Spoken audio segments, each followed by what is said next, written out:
Hello! Welcome to this week's video. For this week, I'm going to be doing a book haul for the month of December.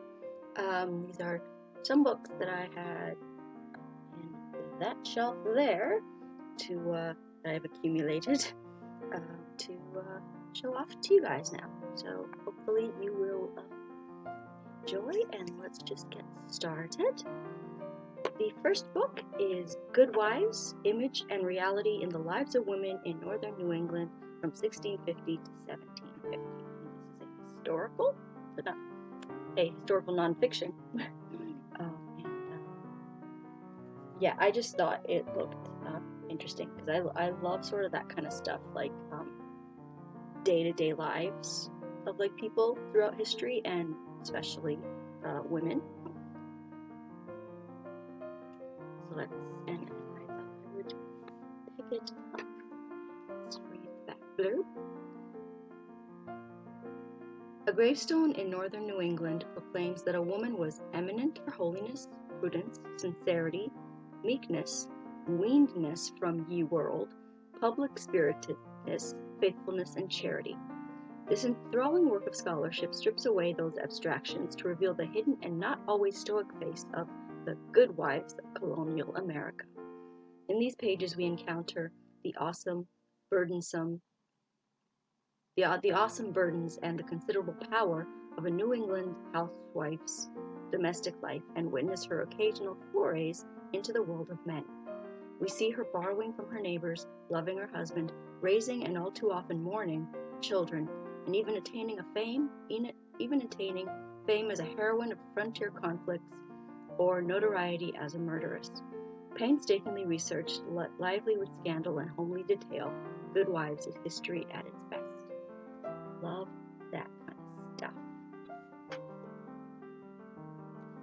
The next book is Kristin Hannah's Between Sisters. Now, I love Kristin Hannah.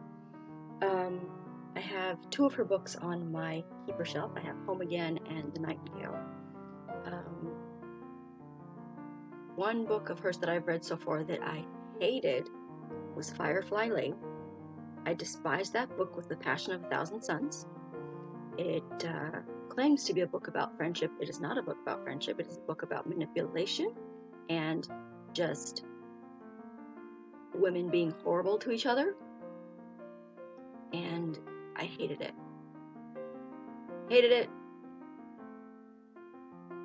So I'm hoping that I am going to like Between Sisters. There is a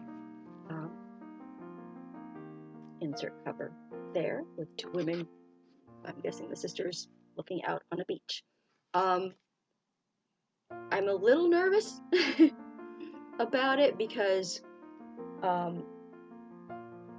if that's sort of like her trademark thing when it comes to like a book about like two women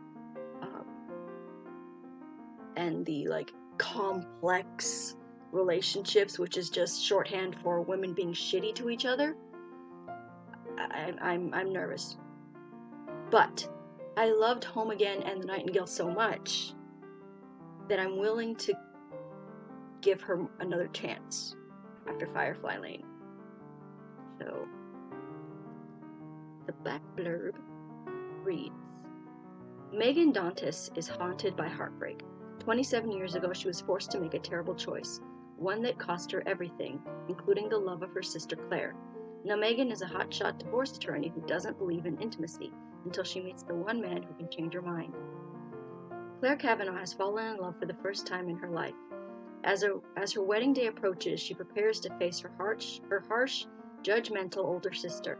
It is the first time they have been together in more than 2 decades. Over the course of a hot Pacific Northwest summer, these two women who believe they have nothing in common will try to become what they never were, a family. See, that makes me nervous. That makes me nervous because I'm worried that it's going to be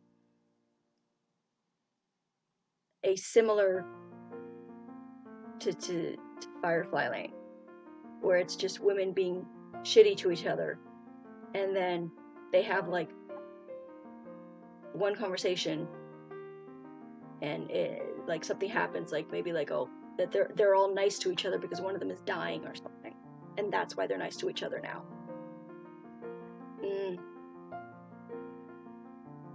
I'm nervous.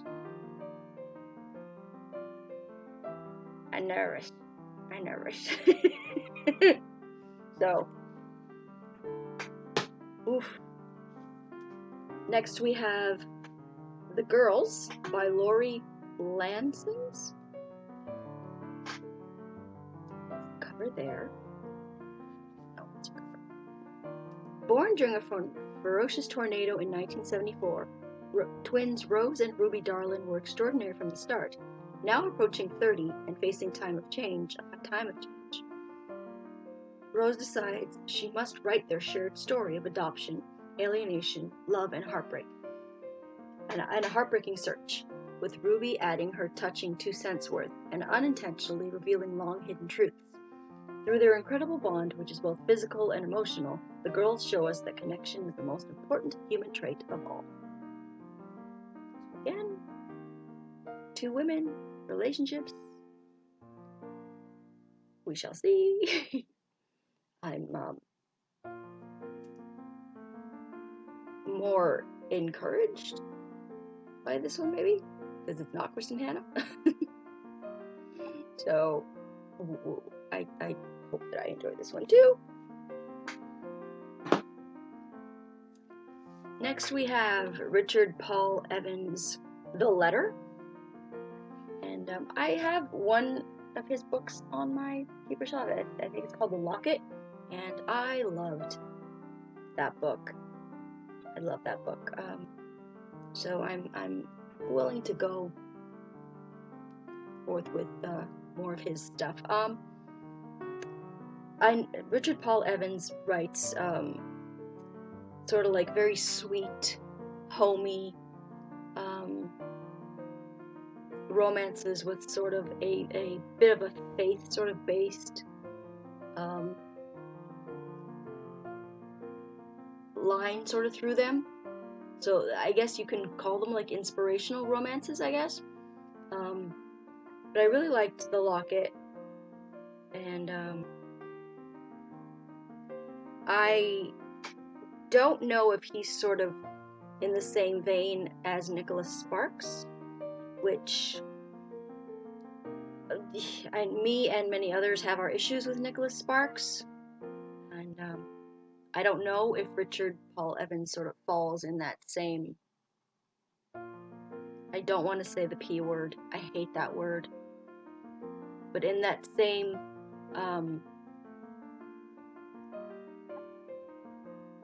box of things that like you'd rather, like, where he's not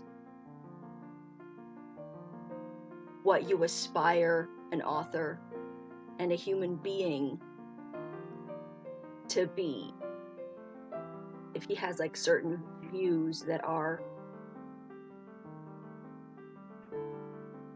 disguised as hate, or sort of Christianity, or sort of like hate disguised as Christianity, that is not actual Christianity, but just an excuse to hate on people that you don't think should have rights. I don't want to use the P word because I hate the P word. It's such a overused, lost all power, incorrectly used in my opinion, word. So I hope that, like, I don't want to Google him to see if anything pops up or whatever. I just want to enjoy his books, like the way that I can't enjoy Nicholas Sparks' books anymore because he's an ass butt. So hopefully I can just enjoy this book as it is. Oh, let me read the back. Dearest child, that I did not know you, my loss is greatest. Forgive me for the pain I have brought to those who love you. So gladly would I trade my sad life for your realm. Angel, watch over this little one. On a wintry October night, a mysterious letter was left at the base of the Angel Monument, which overlooks the grave of Andrea Parkin. the only child of David and Mary Ann Parkin. In the letter, The Unforgettable Conclusion to the Christmas Box collection, Richard writes, I discovered the letter in the winter of 1949 pressed between the pages of a diary that belonged to the child's father, and at first glance I regarded it as of little consequence. It was only after I had read the diary that I learned of the letter's great significance and the events it set in motion. It is within the final pages of this beautiful novel that David and Mary Ann Parkin faced love's greatest challenge, and in finding love's truest meaning, they learned the lessons that are echoed throughout the Christmas Box story. I don't think I've read the Christmas Box. So this is it's part of a trilogy. Don't think I realized that. So maybe I should read the Christmas Box first. Meh, we shall see. Next we have The Stone Diaries by Carol Shields. And this is sort of a Canadian classic, I believe.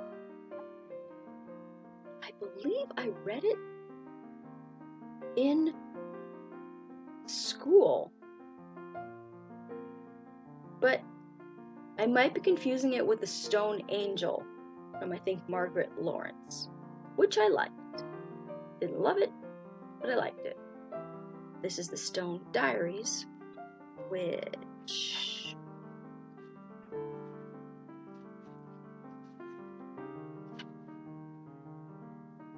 ...1993. I was in high school during that time. So I could have read it. I don't remember. The Stone Diaries is a story of one woman's life, a truly sensuous novel that reflects and illuminates the unsettled decades of our country. Born in 1905, Daisy Goodwill drifts through the chapters of childhood, marriage, widowhood, remarriage, motherhood, and old age. Bewildered by her inability to understand her own role, Daisy attempts to find a way to tell her own story within a novel that is itself about the limitations of autobiography. So I remember looking through this and finding there are pictures in here. So I don't know. Is this a novel? Is it an autobiography? I don't know. So yeah, Daisy Goodwill.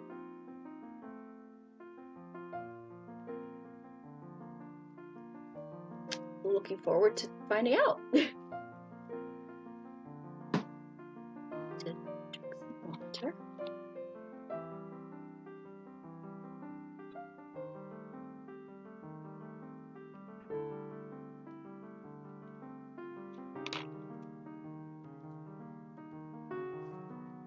The next book is Alison Rickman's The Garden of Letters.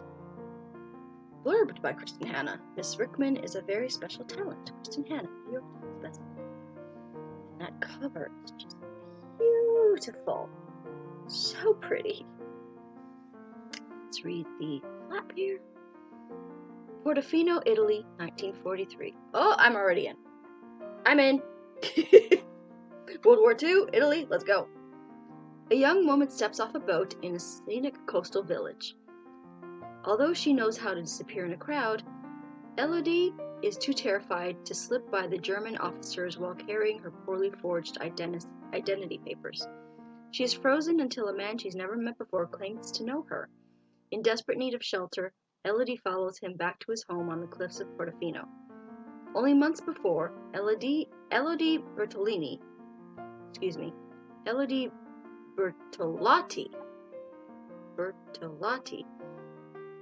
was a cello prodigy in Verona, unconcerned with world's events. But when Mussolini's fascist regime strikes her family, Elodie is drawn into the burgeoning resistance movement by Luca, a young and impassioned bookseller. As the occupation looms, she discovers that her unique musical talents and her courage have the power to save lives. In Portofino, young Dr. Angelo Rosselli gives the frightened and exhausted girl sanctuary.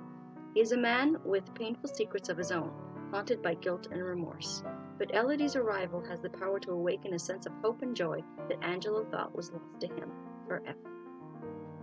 So, hoping that it's a love story between Elodie and Angelo. Yeah, totally looking for. Oh, it's blurbed by Pam Jenoff too, who I love her, The Diplomat's Wife. And it says a tale of a young cellist struggling to survive and resist the Germans in Italy during the Second World War. Stirring and very, very much looking forward to that. Next we have What Comes After by Blair Lee. And these two, this one and the next one I'm going to talk about, I ordered off Happily Ever After Books, which is a new bookstore. You can go happilyeverafterbooks.ca. They are a new bookstore that is online right now, but they are coming out. They will be coming up with a brick and mortar actual store that focuses primarily on romance in Toronto. So excited about that. I ordered these two books off their website, this one and the one I'm going to talk about next, and that's Happily Ever After, all one word, Happily Ever After Books, all one word, .ca. And so, little plug for them, not sponsored. But yeah, this one's What Comes After by Blair Lee. Eliza Davis's new home is everything she wanted. A community, everything she wanted. Community, sense of belonging, fresh start. An added bonus was living with her best friend Simone and befriending the jilted groom whose wedding day disaster she was witness to. But Jack Peters was not someone to be pitied. Sarcastic, caring, and most importantly crazy about her daughter, Jack helps take Eliza's mind off the pain of her past and allows her to just have fun. But small towns are known for meddling, and everyone assumes there's more to Eliza and Jack than the two can see. Eliza is adamant they're just friends, even if he makes her daughter laugh again, even if he comes over to chase ghosts out of the attic without a second thought, even if he makes her heart squeeze in ways she'd forgot. So, that one. And the second one that I ordered from Happily Ever After Books is Every Summer After by Carly Fortune. And they say you can never go home again. And for Persephone Fraser, ever since she made the biggest mistake of her life a decade ago, that has felt too true. Instead of spending summers in cottage country on the glittering lake shore of her childhood, she stays in the stylish apartment in Toronto, keeping everyone a safe distance from her heart, until Percy receives the call. Oh, her name is Percy? Like just call her Persephone, because Percy, in my opinion, that's a guy's name. But receives the call that sends her racing back to Barry's Bay and into the orbit of Sam Florrick, the man she never thought she'd have to live without. For 6 summers during their youth, through hazy afternoons on the water and warm nights working in his family's restaurant, Percy and Sam had been inseparable. And when Percy returns to the lake, their connection is as undeniable as it has always been. But until she can confront the decisions she made, they'll never know whether their love is bigger than the biggest mistake of their past. Told over the course of 6 years in the past and 1 weekend in the present, Every Summer After is a gorgeous romantic look at love and the people and choices that mark us for.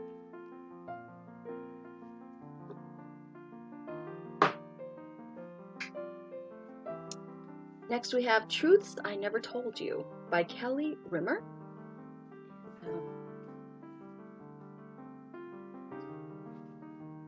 I think I have another Kelly Rimmer in my TBR. Let's read the blurb. With her father recently moved to a care facility for his worsening dementia, Beth Walsh volunteers to clear out the family home and is surprised to discover the door to her childhood playroom padlocked. She's even more shocked at what's behind it, a hoarder's mess of her father's paintings, mounds of discarded papers, and miscellaneous junk in the otherwise fastidiously tidy house. As she picks through the clutter, she finds a loose journal entry in what appears to be her late mother's handwriting. Beth and her siblings grew up believing that their mother died in a car accident when they were little more than toddlers. But this note suggests something much darker. Beth soon pieces together a disturbing portrait of a woman suffering from postpartum depression and a husband who bears little resemblance to the loving father Beth and her siblings know. With a newborn of her own and struggling with motherhood, Beth finds there may be more tying her and her mother together than she ever suspected. So, family secrets, I'm all about that. So very much looking forward to this. The next one is an old Sandra Brown, which I much prefer Sandra Brown's older, sort of more romance books more than her current stuff, because her current stuff is mostly suspense, which is not really my thing. And I vaguely remember seeing this book or reading this book. So I picked it up again to sort of like refresh my memory. But yeah, I'm pretty sure I've read this, but I don't remember a lot of it. So I am interested in sort of reading it again. Allison Lehman knew that pretending to be her identical twin sister was a bad idea, for although the two redheads looked exactly alike, they couldn't be more different. How could a no-nonsense scientist like Allison possibly fool anyone into thinking that she was the bubbly, vivacious Annie? Trading her sensible shoes for strappy sandals, her eyeglasses for contacts, and her lab smock for a chiffon dress, Allison was determined to try her best. Her first challenge was a dinner date with Annie's fiancé, Davis. But what Allison didn't expect was the presence of Davis's best friend. Allison was far too logical to believe in love at first sight, but there was nothing logical about the way she was responding to Spencer Raft. The dark-haired, blue-eyed mystery man had an assurance that Allison found positively maddening, and by the end of the evening she couldn't help feeling that Spencer had been attracted to a carefully constructed illusion. She was certain that the handsome adventurer wouldn't give her a second look if he knew her as she really was. But Spencer Raft was a man of many talents, and seeing below the surface of things was one of them. He sensed the flesh-and-blood woman beneath the elaborate charade, and after years of wandering the world in search of excitement, he knew he had finally found what he had been looking for. But first, this incurable romantic had to convince an intractable skeptic that there was more to love than what she could study in a laboratory. And what better way than to propose a passionate experiment of his own? On board his yacht, Spencer and Allison would fulfill their wildest fantasies and deepest desires, but when their blissful idyll was over, would it all prove to be no more than a pleasant interlude or the real thing? So yeah, I have a vague memory of having read this book, but I don't remember anything about it. Just that I think I've read it many, many, many, many years ago. So I'm looking forward to reading this one again, or for the first time, if I'm mistaken. The next one is This Heart of Mine by Beatrice Small, who was like the initial sort of queen of historical erotic romance. She writes very steamy, and it's romance, but it's sort of not romance as it's defined today, where people are like, I don't necessarily agree with them, but they sort of are very much a stickler that it's not a romance if it doesn't have happily ever after. Well, Beatrice Small, I don't think anybody would not call her a historical romance author. And her books, the heroine never ends up with the hero that she falls in love with. She always ends up with, like, the hero either, like, dies or something happens to him, and she always ends up with somebody else. So by today's, like, people's, like, very, like, stickler, close-minded definitions, they would not, you couldn't call Beatrice Small a romance author. Because the love story that you follow does not end in an HEA. She usually ends up with somebody else. Or would you call it an HEA because even though she doesn't end up with one guy, she has a happily ever after with another guy? Is that the loophole? I don't know. But let's read that. Ooh. And back is some random dude. Which is probably means that this guy's gonna die and she's gonna end up with that guy. But let's see. Sweeping from the glittering court of Elizabeth I to the wild moors of Scotland to the exotic realm of the Sultan of India, here's an all-new epic in the magnificent saga of Skye O'Malley. Listen, Skye O'Malley hasn't had more buggies parked outside her house than McDonald's. Skye O'Malley gets around. She's had some happily ever afters. Many of them. No shaming, just fun. Embarking on a dangerous secret mission for Queen Elizabeth, beautiful, indomitable Skye O'Malley and her noble husband Adam de Marisco, in Portuguese it's Marisco, but Marisco, must leave behind their 15-year-old daughter Velvet. They have no fears for the safety of their youngest child, having entrusted her to her uncle's care. But Velvet is soon faced with trouble that no one could have anticipated, as she learns that the stranger to whom she was betrothed at the age of 5 will soon be arriving in England to claim her hand in marriage. Desperate to escape her fate, Velvet throws herself on the mercy of her godmother, Queen Elizabeth, winning from her the coveted position of maid of honor at the court, and gaining the protection of her royal majesty. So this is her Skye O'Malley's daughter's story. But Alex Gordon, Earl of Brocairn, will not be easily evaded, and together with his dearest friend, Velvet's brother Robin, Alex hatches a plan to win her heart. Since Velvet did not even know her betrothed's name, Alex proceeds to court her as any other suitor. Indeed, Velvet cannot resist his charm, but when she learns of the deception, she is furious. Alex is sure of Velvet's love and knows that it is only her stubbornness and pride that stand between them, so he carries her off to Scotland and marries her.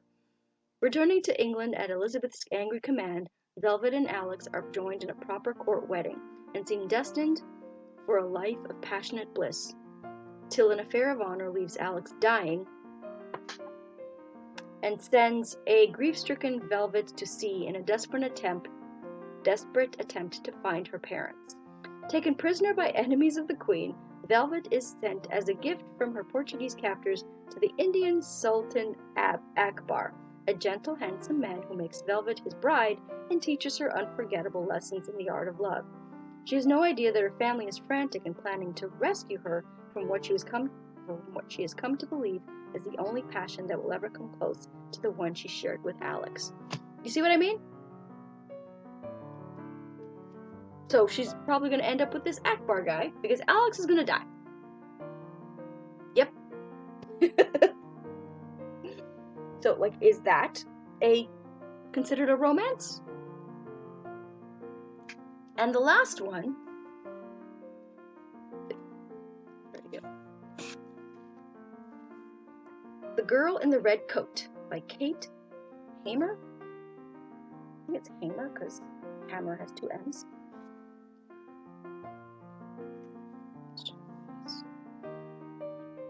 Carmel, wait, her name is Carmel, really?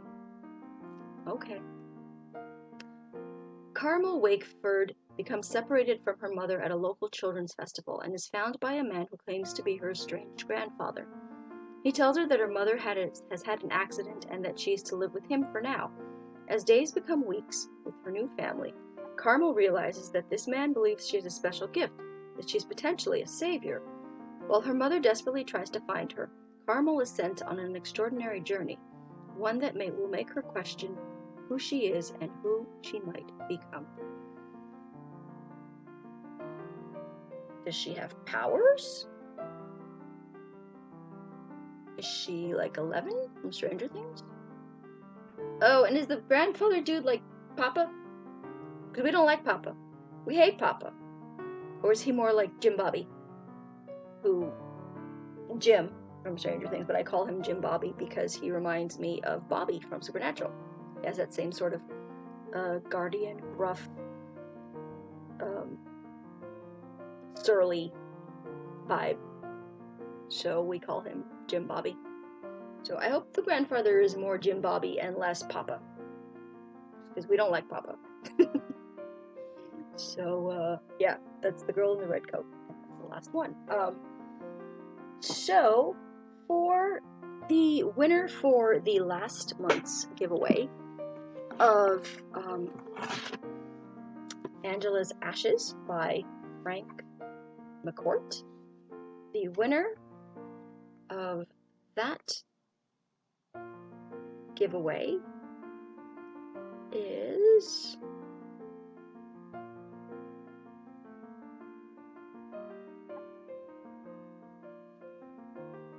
and I'm sorry that I'm going to butcher this name. Anshikarathi 158. That's Anshikarathi 158.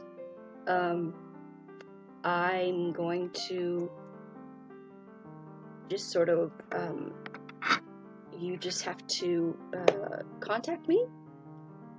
I'm going to leave my email in the description for this week's video. I will leave my email, and you message me with your mailing address. So that is for that giveaway.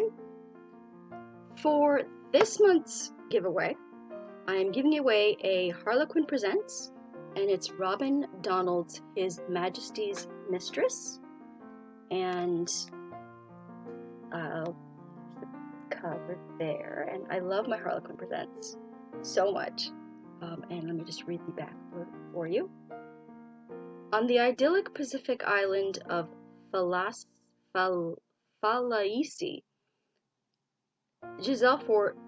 Giselle Foster is swept off her feet and into the bed of a devastatingly gorgeous stranger, only to discover she's given away her purity to renowned Playboy prince Roman Magnati.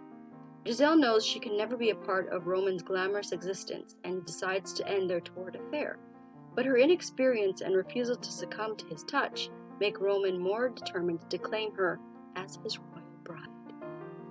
So, to be entered to win this Harlequin Presents, which I will choose the winner for in January's book haul video, all you have to do is subscribe to this channel and comment down below that you subscribe and that you'd like to be entered. And again, please, if you have won in the last 3 months, just like don't enter, just so that other people will get a chance to win. So again, if you have not won in the last 3 months, to win this book, all you have to do is subscribe to the channel and comment down below that you have subscribed and you'd like to be entered. So that's that. So that is going to be it for this week's video. have you read any of these books that I have shown you today? Comment down below. Let me know what you thought of them. Which one should I read first? Yeah. Follow me on Twitter at twitter.com/authorejamie. Like my Facebook page at facebook.com/authorejamie, and I will talk to you guys next time. Bye!